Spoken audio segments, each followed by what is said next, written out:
full second round of the FIM Motocross World Championship, the MXGP of Indonesia at Pangkal Pinang. David Puches grabbed the first foxhole shot in MX2 in a dry condition race, but good starts also for the championship leader of Pauls Jonas, and also Samuele Bernardini and Brian Bogus, with Jeremy Seewer right in there as well, looking to try and grab some vital points. Bernardini pushed on to take second in the early stages of the race, but then was passed back almost immediately by the championship leader Jonas on the number 41 Red Bull KTM, as he went after the 46 HSF Logistics KTM of Puches. Meanwhile, his teammate Brian Bogus tipped off over the side of one of the tabletops as the track started to deteriorate. Days of rain making certain parts of this racetrack very, very sticky indeed, as Adam Sterry found out when he fell from 4th on lap 5. Thomas Kjær Olsen charged through on the number 19, Husqvarna. He got himself up into a top 5 position with that move on Samuele Bernardini, and he would eventually finish in 6th place. Bernardini would eventually come home in 8th, but as the race drew to a close, riders such as Jorge Prado, Hunter Lawrence, Julian Lieber, 33, and also Puches and Seewer got caught in the mud on more than one occasion. Seewer, though, rode a perfect race to come home a winner for the first time in MX2. Puches second, Lieber third, Van Donnik and Paturel, your top 5.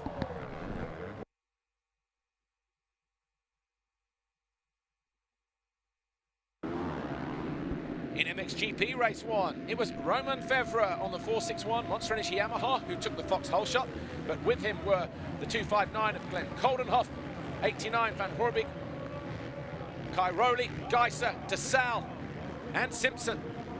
Tonus was also well placed, but before long Coldenhoff took the lead as Febvre dropped rapidly down to about 6th place in the first few corners. Jeffrey Hurlings and his teammate Tony Cairoli battled.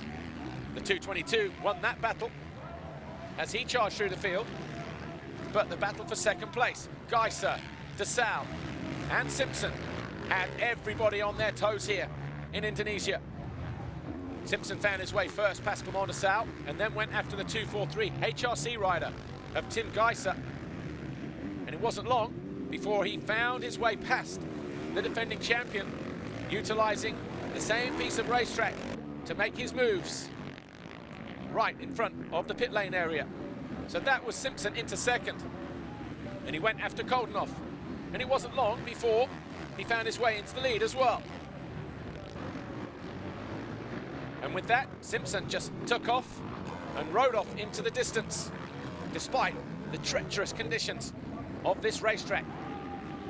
In third was De Salle, but Febvre charged into 4th position, muscling aside Tim Geiser in the process. Cairoli had got himself well positioned. He found his way past the 243 of Geiser, who fell in the boggy section. And De Salle also having to pick his lines carefully. On this occasion, Romain Febvre was able to follow him through. But then Febvre also then succumbed to the conditions in the later stages of the race, eventually coming home in 18th position. It was a good, solid ride for Glenn Coldenhoff, coming home second ahead of De Salle, but it was Sean Simpson who was the winner in race 1 for Wilvo Yamaha MXGP.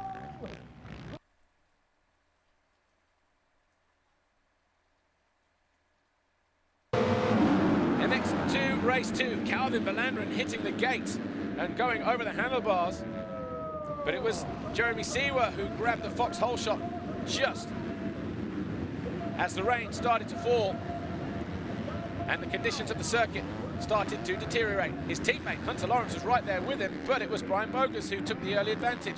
But no one expected the charge from 321, Samuele Bernardini on the factory TM. He took the lead, Bogus was second, the two Suzukis were third and fourth, and as Hunter Lawrence tried to come through on Bogus, the two collided and Lawrence went down. He did remount quickly though. Adam Sterry was also well placed and was always inside the top 5 for Monster Energy Kawasaki.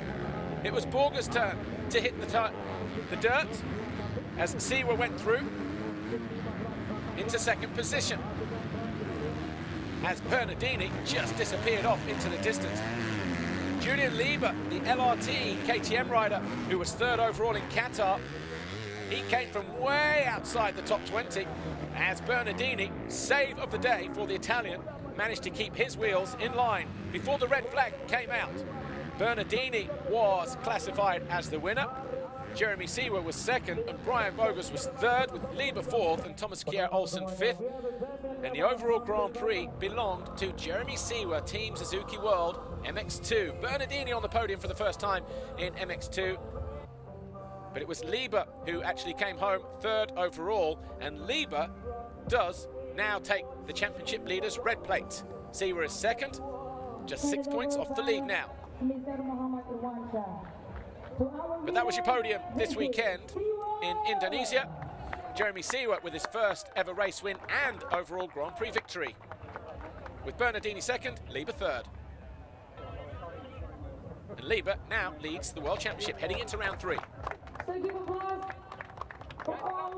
Yeah, it was so tough. I mean, it was just surviving. Second moto, I got luckily a really good start, could follow them, and yeah, I knew I just had to survive. Many guys crashed, we lapped them. Once your wheel stops, it's over, you know, so I did well. They red flagged it, which was, I think, a good decision. It wasn't really rideable anymore, but I'm really happy. First GP win, and yeah, I'm looking forward for the next GPs, and I really want to thank yeah, the whole team, all my family, my sponsors, and just everyone around. It's yeah, it's been a long winter preparing ourselves to make this happen, so I'm really happy.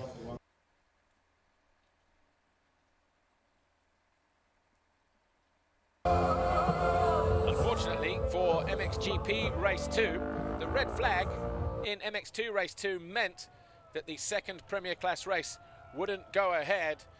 Track conditions deemed too risky, and in the end, Race Direction decided to call a halt to proceedings here in Indonesia. Everybody was in agreement. There wasn't enough time to maintain the track after MX2 Race 2, and so it was Race 1 that determined the outcome here. Simpson, your overall winner, Coldenhoff second, and Clement de Sal third, with Kai Rowley and Rui Gonçalves for Husqvarna Ottaviano coming home in fifth. And Kai Rowley continues to lead by 8 points, but it's de Sal now who moves up to second. Geiser drops to third, Bobryshev, Van Horbik fourth and fifth. Sean Simpson now, with that win, rounds out the top 8. It was a great day for the Wilvo Yamaha MXGP rider, Sean Simpson. Yeah, it was. It was a funny race, really, because I got out to a good start, hung up the inside of turn 1, and then come round the first lap about 6th or 7th, and I knew when I got up past Geiser into 4th or 5th, I said to myself, I can win this moto, and I felt comfortable, suited my style, these conditions, and with a one moto format, well, this weekend it's been something new, let's say that. So always happy to take the overall victory, the GP win, and just can't say thanks enough to my team, Wilvo Yamaha, for sticking behind me, Louis Vosters and everyone, the whole crew, my wife, my family, everyone. So thanks very much.